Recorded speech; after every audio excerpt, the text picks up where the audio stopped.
asalaamaaleykum bokk internet bu Guédiawaye Info TV ñu ngi leen nuyu di leen ziar di nuyu également bokk internet bu banlieue TV di ñëw tey seet si koo xamante ne mën naa ni c'est un acteur actif de la lutte parce que ñu gën ko xam ci Ama Dia mu yàgg ànd ak ay promoteurs di leen gunge ci seen événement yàgg ànd ak ñoom sur la préparation et l'organisation de leur événement tey moom lañ ñëw seet si parce que récemment dafa dugg ci li nga xamante ne mooy langue promoteurs yi ana lan moo ko motivé ba mu dugg ci tëgg làmb ak ñan la lëkkalool ñooy ay partenaires ñi nga xamante ne ñoo ko déy ba mu ñeme dugg ci li nga xamante ne mooy production bi ma fekk ko aussi ak benn magam mën nañ benn doyen ba mu te ne c'est un partenaire nekk doomu yëmbal yaa ko jàppale ci kanam tuuti doon ñëw ci ñoom mais ma bàyyi Ama rek mu daal di ubbi waxtaan bi Ama ñu ngi leen nuyu. asalaamaaleykum Thiandoum maa ngi lay fay ginnaaw ban sant yàlla julli si yonent bi di gërëm suñu ñaari waajur di sant suñu sëriñ sëriñ Babacar Si sataan suñu sëriñ Mame Malick Si di nuyu waa yëmbal yëpp yëmbal sud gi yëpp di si jiital monsieur le ministre Amadou Hott ñu ngi koy nuyu bu baax a baax ndax tey ji yaakaar naa suñu toogee bay wax fii rek moom la ndax maanaam fii mooy siège bi di nuyu CC Iba Sow moom mu nekk sama ndeyjoor nekk suma xarit nekk sama conseil aussi tamit mu yombalal ñu affaire bi ba ñëw fii tey siège u Amadou Hott di fi defee lii xam naa si kanam tuuti moom yéen ko jox kàddu gi di nuyu waa yëmbal yëpp di nuyu axlu làmb di nuyu suma kilifa muy suma papa Yoroja borom di Carno maa ngi koy nuyu bu baax a baax di nuyu responsable yi fi nekk yëpp ku su mel ni Cheikh Tidiane Gadio Modou Mbène Diop di nuyu monsieur Iba Sow di nuyu Thierno Diop di nuyu honorable maire d'Abel Ba di nuyu Madione Lay di nuyu Adja Khady Gaye di nuyu Omar Sow suma xarit di ko nuyu bu baax a baax di nuyu waa yëmbal sud gi yëpp di nuyu yëmbal Kozer bi di ko jël néew bi di ko teg si loxo Baba Combaan mu tasaare moom si waa kër gi. alors fi ñu la fekk tey lieu bi sa présence fii la koy justifier. non tey fi nga ma fekk dama am fierté ndax maanaam tey jii dama nekk doomu yëmbal aussi tamit doon promoteur boo xam ne jeune boo xam ne bëgg yëmbal ñu am benn ministre boo xam ne tey jii dafa nekk si banlieue bi dëkk yëmbal tey jii su ma ñëwee si 16am fii di fi defee émission. non dama am kontaante bu baax a baax a baax Bécaye tey lu ma yëg. ban ministre la. Amadou Hott. waaw ministre Amadou Hott ku ko xamul dégg nga ko tey jii muy def si yëmbal loo xam ne macha allah tey jii nee naa la 86 laa toog si yëmbal bu ma fii ñëw xale bu ndaw laa mais Thierno Ndiaye tëli Thierno Ndiaye bi rek maanaam man ba ma juddoo ak nu mu dugg see yëmbal noonu laa ko fekkee mais tey jii Amadou Hott boo xoolee tali Thierno Ndiaye bi macha allah tey jii mun nañu wax ni tey jii képp ku jóge Thierno Ndiaye dem ba tali buun ba mbedd Fass yaakaar naa boo fa jaaree rek sa xol day sedd ndax commencé nañ travaux yi. comme ni ma ko waxee rek nga def ak diir ci làmb yàgg liggéey ak également ay promoteur tey boo doon revenir ci yan promoteur nga mës a liggéeyal ak expérience bi nga ci acquérir. promoteur yu ma liggéey Bécaye bari na ndax tey jii boo xoolee ku ma si lig ñu ko la Gaston Mbengue dama leen daan organiser di organiser Assane Ndiaye sama idole maa ngi koy nuyu au passage di ko nuyu bu baax mu nekk sama idole nekk sama xarit di nuyu promoteur yëpp Pa Abdou Fall di ko nuyu bu baax a baax yaakaar naa Bécaye dama sonn si làmb yow xam nga si dara dama si daan daj ay coono yu metti daa nga ma fekk si làmb may ànd ak ñoom di si liggéey soxla ma si dërëm nag ndax maanaam am na loo xam ne bëggoon naa ko ndax boo xoolee année bu la passé tëggoon naa combat Zal Ndingler ak Allemagne bu Kër Massar si licence yu idaali ñi nga mais ba ma demee xool ni man mi pourquoi pas waruma demal sama bopp taxaw nag samay combat am nag samay partenaires yoo xam ne tamit ñu may jàppale staff bi ñu may jàppale ku su mel ni Diaz Mar maa ngi leen nuyu bu baax a baax ndax wax dëgg yàlla affaire ba mu taxee ba léegi sonn ñu ngi siy jàpp lépp loo xam ne ñu ngi ko siy def waaw. kon actuellement da nga jàpp ni jot na nga ber sa daar. non si dañ ne ku yàlluwaan daa fekk sa dëkk tëggul mais il est temps yëmbal am promoteur looloo tax ma rayante doon promoteur nag di ko jaayante di ñaan yàlla nag fi promoteur yi nekk mu ñëw Gaston Mbengue yaakaar naa foofu laa bëgg a teg sama tànk quoi.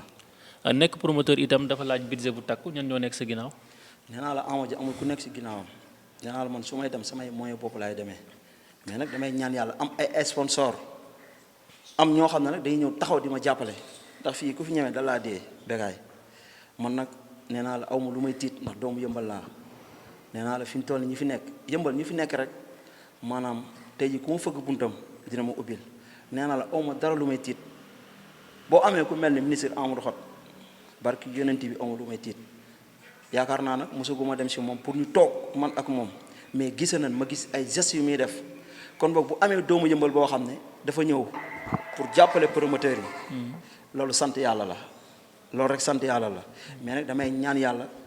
mu taxaw ma jàppale ma ndax doomu yëmbal laa loolu laa bëgg si moom surtout ay sponsor nee naa la fii ku fi dem rek ak ku fi réussir rek sponsor la mais maanaam du xaalis bi man nee naa ku may jàppale nag ma jàppale si ay sponsor mais li si des yàlla suñu borom bëri na sutura ndax ni ñu def ba tëgg suñuy combat nii yàlla mën a def ba jàppale ñu tëgg suñuy combat mais daal li ma la xamal man awma lu may tiit doomu yëmbal laa te ñu nekk sama ginnaaw dafa bari de te dan maa yónni yàkkamte ma awma lu may tiit barki alxuraan bu nekkee problème ndax ku nekk mooy woon ne kan moo nekk sa gannaaw mais nag dañ ne ceelu wax la ku ñëpp xam foo jëm doo àgg waaw. fi mu toll nii est-ce que conditions yi la mën a permettre nga mën a tëgg làmb yëpp réunir nañ. Bécaye nee naa la làmb. Thiandoum man du ma si gan. nee naa la promoteur li ñuy daj ak fu ñuy teg seen tànk ak fu ñuy dem man nee naa la dama daan doxal ay promoteur ay sponsor dama daan yóbbul promoteur ay reliquat dama daan jël sama xaalis di ko lebal promoteur nee naa la man tëgg làmb jommuma xam naa yoon bi xam naa lu ñuy def xam naa fa ñuy jaar te mbër yàlla def ni man mbër yëpp samay xarit lan mbër yëpp samay xarit lan waaw mbër yëpp samay xarit lan nee naa la tey jii mbër bu ma soxla dama koy am c'est que Covid bi moo ñu tënk rek. mais nee naa bu nekkoon loolu kon heure bi dépassé nañ fii bu yàgg te dañuy ñaan yàlla nag Covid bi yàlla suñu borom jëlee ko fi yàlla nag moo ko fi indi yàlla suñu borom moo ko fi indi yàlla nag fi yàlla jëlee si barki yonente bi ndax fi ñu toll nii nag danoo namm làmb moom namm nañ ko trop di ñaan président Macky Sall Covid bi bu jeexee mu ubbee ñu suñu arène bii ndax ñun kat ay ndawam lan ñun président moo ñor amul lu ñor ñu lu président. dañ koy ñaan yàlla mbas mi jóge fi ak jàmm ak salaam mu ubbi ñu suñu arène bi ndax soxla nañ ko trop ministre Matar Ba ñu lay ñaan nga ubbi ñu suñu arène bi soxla nañ ko trop il est temps nag waaw. comme ni nga waxee làmb doo ci gan am ci benn expérience benn vécu actuellement yan affiche nga monteegum wala yan nga nekk en discussion. tey jii boo xoolee maa ngi taxawal Baye Tafatine alliance xam nga ko. alliance Balde. ak Baye Tafatine. maa ngi taxawal G Baye Fall Bac Seras maa ngi taxawal Tek Choc ak Ndiaye Diène maa ngi taxawal Siteu bu école de lutte Boy Sey ak Pablo maa ngi taxawal Farou Jar ak Boy Pire bu Waalo am na benn grand combat nag bu ma taxawal doomu dëkk bi la muy Cobra. yaakaar naa Cobra ak Baara Ndiaye mun naa wax ni presque taxaw na mais ay quelques réglages moo fi des. ku mel ni Alioune Seye Junior on le fou xëy na fan yi néew combat ba dina taxaw ndax Alioune Seye Junior doxoon naa ko ku si mel ni Tidiane Faye mais jubóowuñu man ak moom doxoon naa fi Alioune Seye 2 ak Baye Mandione mais yàlla def ni prix bu ma laaj jubóowuñu man ak ñoom man làmb su may dugg damay def lu ma man mais lu ma mën a du ma ko def. tudd nga léegi Alioune Seye Junior ñëpp xam ni mu nekk sa rak te làmb dafa bëri ay soupçons ñoo am te seen xel day teey ci wàllu bu nekk est-ce que tëgg sa rak dina yomb tamit. non yomb na. tey jii boo xoolee loolu rek tey jii Balla Gaye Aziz Ndiaye tëggal na ko combat ba pare ñoom ñu ëmb ko indi ko si làmb ji kon maanaam nga tëggal sa rak yaakaar naa promoteur boo gis am na mbër mais sama rak loolu la dem ñaan yàlla ndax loolu laa dem rêvé di doon promoteur ba tëggal sama rak. par rapport ak adversaire ba xam doo am ay soupçon. déggoo lu ma la wax adversaire fii ku fi nanguwul bëri yaakaar naa yaa ngi si problème adversaire képp ku moo xool yaakaar naa. musuma wax ak mbër Alioune Seye Junior mu ne ma saraka la déedéet lamb moo ñu boole dañuy bëri tey jii bu ma ko tëggalee moom mooy nekk sa géew ba de man xam nga la laa lijjanti sama lamb nu mu réussir loolu laay xolaat waaw. am na solo situation lamb huis clos bi ñuy proposé ñi d'accord loo ci wax. huis clos moom ànduma si ndax tey jii lamb suñu cosaan la tey jii boo indee huis clos si lamb mooy rey nga lamb ndax tey jii imaginer ku mel ni Balla Gaye Bombardier nga def ko huis clos ñoom ñaar kese ana supporters yi mais supporters yi ñooy rayante si bunt bi nga indi Modou Lo Ama Baldé nga def ko huis clos mais loolu yaa ngi indi tension boo xam ne kenn xamul fu mu jógee ndax fi ñu toll nii supporters yi nekk si bunt bi di rayante huis clos moom boo bëggee dégg-dëgg man Ama Dia man nangu ma ko te wax dëgg yàlla su ma nar a def huis clos ma bàyyi ba déwén ba mbas mi jeex ma door a tëgg mais huis clos xalaatuma ko si àdduna du ma ko def mukk. d'accord ci. d'accord ma si avant ngay terminer ñu jox grand bi mu am kàddu yu mu ci sànni. mooy grand Iba. CC Iba Sow kooku mooy CC Iba Sow tey jii boo ko jox kàddu dañ ciy sawar trop. grand Iba ñu ngi lay nuyu. di la fay. bàyyi la nga présenté wu. waaw kon avant tout maa ngi leen di dalal. voilà maa ngi leen di dalal. si centre bi ngeen nekk muy centre El Hadji Sidi Hott. donc mu nekk centre bi nga xamante ne monsieur le ministre Amadou Hott nekk ministre de l'économie juddoo fii au niveau de la commune de Yeumbeul Sud moom moo ko tabax jagleel ko jeunesse bi jagleel ko famille jagleel ko jeunes yi donc centre bi c'est un centre d'accompagnement muy accompagner jeunesse bi si fànn yu bëri donc si fànn formation mais également ak beneen fànn muy entrepreneuriat. muy entrepreneuriat maintenant sama xarit Amadia moom it tey jii mu nekk un entrepreneur parce que noonu laa ko mën a tuddee. parce que képp ku ko xam yàgg na xam ne moom si wàllum làmb la doon yëngu am na si expérience. tey jii nag mu bëgg a créer benn unité am mu nekk moom it mu bokk si producteur de làmb. donc xam nga loolu entreprise la noonu laa koy tuddee. donc bu ñëwee tey jii si suñu centre bi te centre bi ñu tabax ko pour accompagner ce genre d'initiative ñun dañ siy kontaan te aussi di ko féliciter parce que nit noonu la boo jàngee benn mbir nga dem ba mokkal ko da nga war a demal sa bopp donc moom wax na ko léegi am na expérience si làmb yàgg na si yëngatu jàpp na ne tey jii producteurs yi fi ñu àgg si làmb moom war na ko mën a doon te aussi ma gëm ne tamit bu amee gëm-gëm bi rek loolu mën na nekk te mën na ko réussir. donc di wax rek ne encore une fois maa ngi leen di souhaiter la bienvenue au niveau de ce centre qui nekk là pour accompagner la jeunesse ñu mel ni ñoom Amadia accompagner les femmes si lépp li nga xamante ne rek dinañ ci gis seen bopp lépp li nga xamante ne nekk na luy yokk koom-koom fii ci Sénégal mais aussi lépp li nga xamante ne day valoriser nit. donc man làmb nag je dois être honnête li ma ci xam bariwul wante dama koy suivre de temps en temps donc am naa ci tuuti notion mais nag awma ci xam-xam bu bari ba nga xamante ni war nañ ma ci mën a poser ay questions. ah mais amateur nga quand même. voilà mais nag amateur la te aussi mënoo juddoo ci banlieue màggee ci banlieue te xamoo tuuti ci làmb te làmb buñ ko waxee rek ñëpp xam nañ ni ñi ci gën di yëngatu ñoom ñëpp ñi ci gën a bëri viennent de la banlieue. voilà donc aussi ce qui fait que am na lu ma ci xam tuuti rek mais nag pas xam-xam bu xóot quand même. donc encore une fois di leen dalal ci centre bi. alors comme ni nga ko waxee Amo daal di nekk sa frère actuellement mu dëgmal benn nouvelle aventure nekk un nouveau promoteur nan nga ko fas yéene gunge ci aventure boobu. voilà Amadia ba mu amee idée pour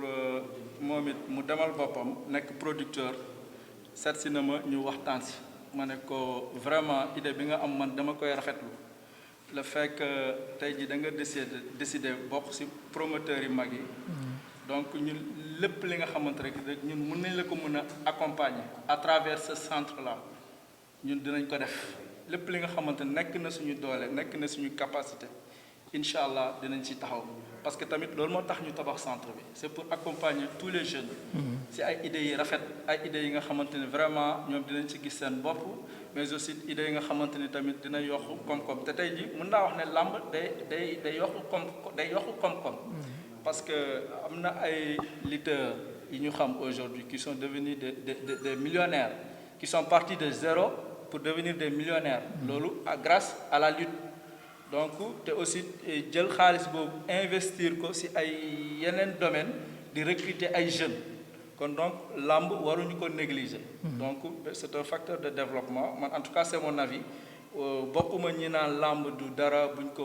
ko dooleel man dama jàpp ne làmb dañ ko war a dooleel structurer ko aussi mu nekk benn affaire bi nga xamante ne day indi xaalis di dugal xaalis nit ñi di ci tedd mais aussi ñi ci am xaalis di jël xaalis bi di ko investir dans d'autres domaines di recruter ay jeunes.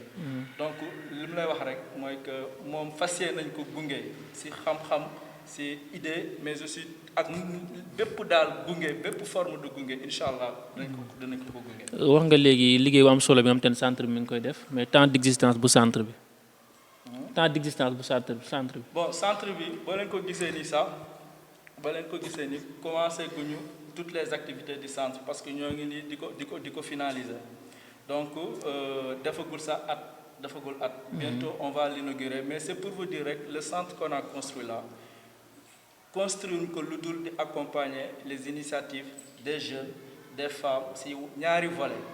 muy formation technique ak entrepreneuriat. te moom idée bi mu am mu ngi bokk ci volet entrepreneuriat. voilà. absolument ñu bàyyi la nga tàggatoo. voilà di leen wax rek ne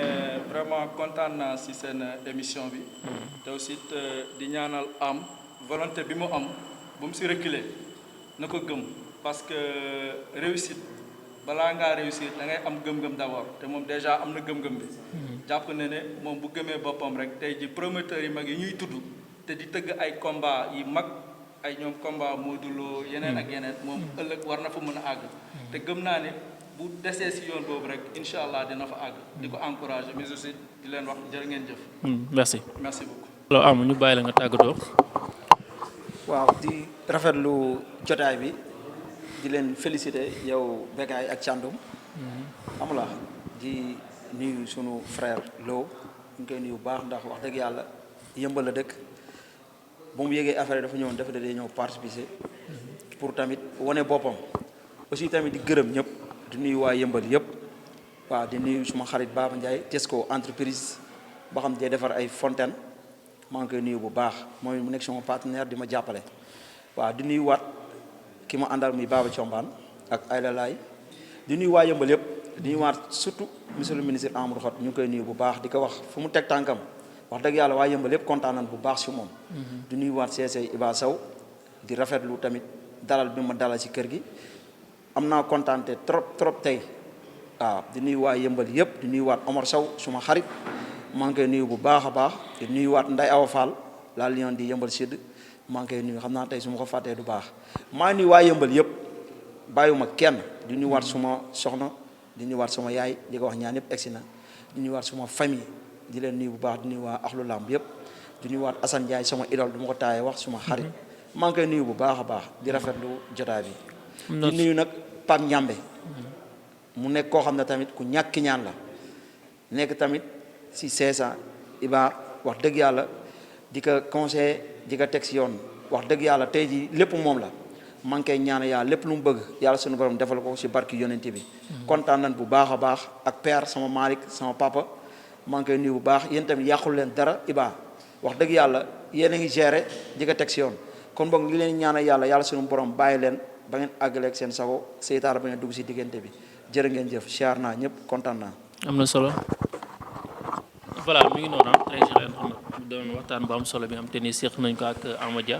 mu nekk le tout nouveau promoteur mu joxe li nga xam te ne tey moom mooy sa version. au regard de actualité bi nga xamante ne fa la làmb toll parce que ñu leen di proposé huis clos coow li bëri ci trop wax tamit li nga xamante ne ñooy seen motivation li ko motivé ba mu dugg ci la xamante ne mooy tëgg làmb parce que am na ci expérience am ci benn vécu mu doon une décision pleine d'enseignement comme nooy faral di ko waxee di sant aussi les fidèles internautes de Guédiawaye Info TV di sant également les fidèles internautes de Banlieue TV